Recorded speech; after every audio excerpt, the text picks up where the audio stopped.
आप जी ने यहाँ पर विद्यार्थी की तरह रहना पड़ेगा।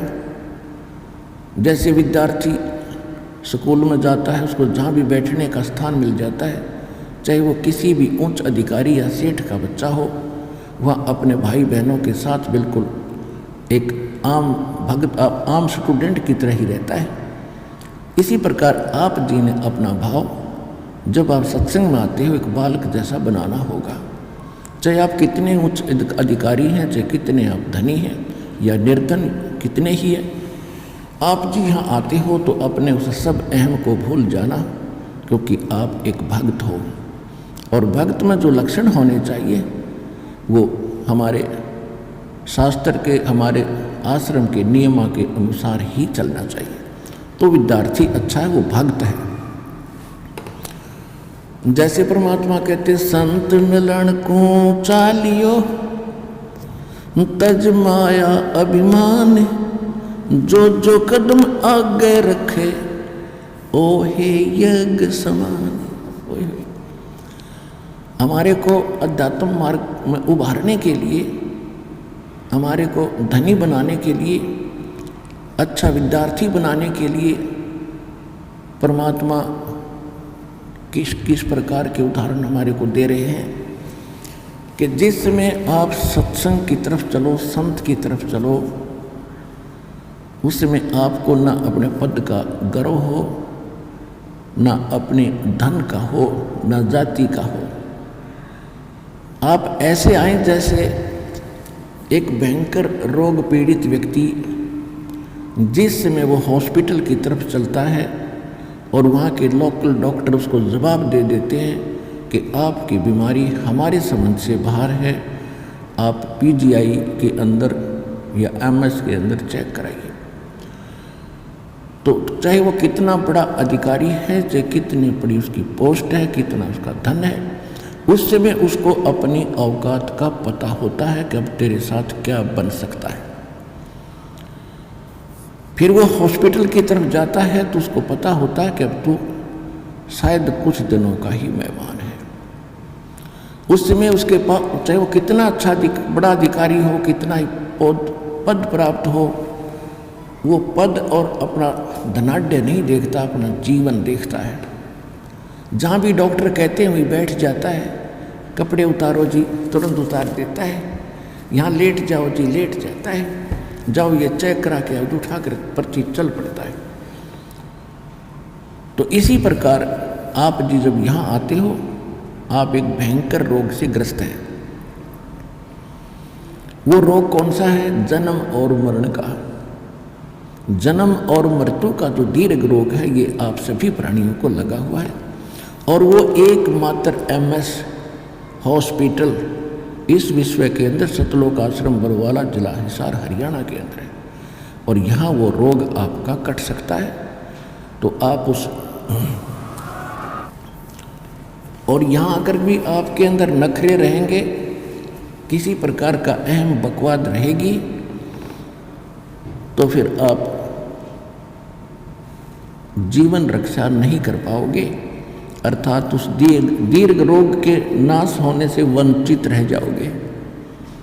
फिर यहाँ आना और ना आना आपका व्यर्थ है। तो परमात्मा कहते संत मिलन को चालियो भाई तज माया अभिमान, जो जो कदम आगे रखे है ओ है यज्ञ समान। तो इस भाव से, आधीन भाव से विनम्र होकर के एक दास बन के देखो, परमात्मा ने स्वयं अपने आप को कबीर दास कहा। क्यों कहा? वो तो साहिब थे, हमारे लिए कहा कि आप जी ने यहाँ किसी भी प्रकार का अहम नहीं करना, अहम करोगे तो मुझे पसंद नहीं। जब हमारे परमपिता परमात्मा किस प्रकार रहे, एक धानक रूप में, जुल्हाए रूप में, एक शूद्रों की कॉलोनी में, निर्धनों की कॉलोनी में। उसका कारण क्या है कि निर्धन और जो शूद्र कहलाते हैं, उनमें एक विशेषता होती है, आधीनी होती है, क्योंकि वो हर तरह से किसी न किसी वस्तु के भूखे रहते हैं, और जहाँ आवश्यकता पूरी नहीं होती वहाँ अधीन होना एक स्वाभाविक गुण बढ़ जाता है। और परमात्मा ये बताना चाहते हैं कि ऊंचे कुल में भक्ति ना होए, नीचा ही कुल दीजे, और तपिया ने तो जब तप की ना वो लोटिया नाल पतीजे। ऊंचे कुल में दुर्योधन रावण और नीचे कुल में गणका, गणका माने एक वैश्या थी जिसको भगवान ने पार किया उसकी बुराई छुटा के। ऊंचे कुल में दुर्योधन रावण, नीचे कुल में गणका, और गणका भिलनी जब पार उतरगी तो गर्व करियो ना धन का। परमात्मा कहते हैं कि ऊंचे कुल में भक्ति ना होए। जो आज ये मंत्री, मुख्यमंत्री, प्रधानमंत्री, IAS, IPS, जज, वकील बने बैठे हैं, जो इस ज्ञान को सुनना भी पसंद नहीं करते, क्योंकि इन नकली गुरुओं ने इस संत मत में एक हेट, एक नफरत पैदा कर दी, और सबके मन में एक धारणा बैठ गई है कि सब ये लुटेरे हैं, इन्होंने अपना धंधा खोल रखा है। तो पुण्यात्माओं, ये स्वाभाविक है। काल ये चाहता है कि इनको इतना कंडम कर दूं कि भक्ति से नफरत हो, और किसी का दोष नहीं मानता दास।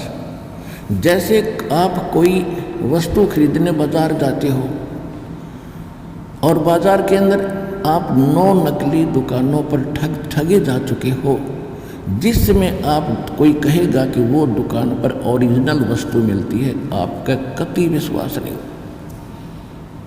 तो आज काल ने ऐसी स्थिति कर दी है, नकली संत बेच के ये अनेकों दुकान खुला रखी है, और ये सतलोक आश्रम बरवाला के अंदर वो ओरिजिनल दुकान है उस परम पिता के सौदा करने की।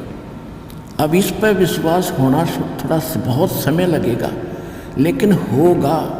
सच्चाई तो सच्चाई है, कुछ दिन के बाद हृदय में बैठ जाएगी और सबको विश्वास होगा। ये मानना पड़ेगा कि सब संत एक जैसे नहीं होते।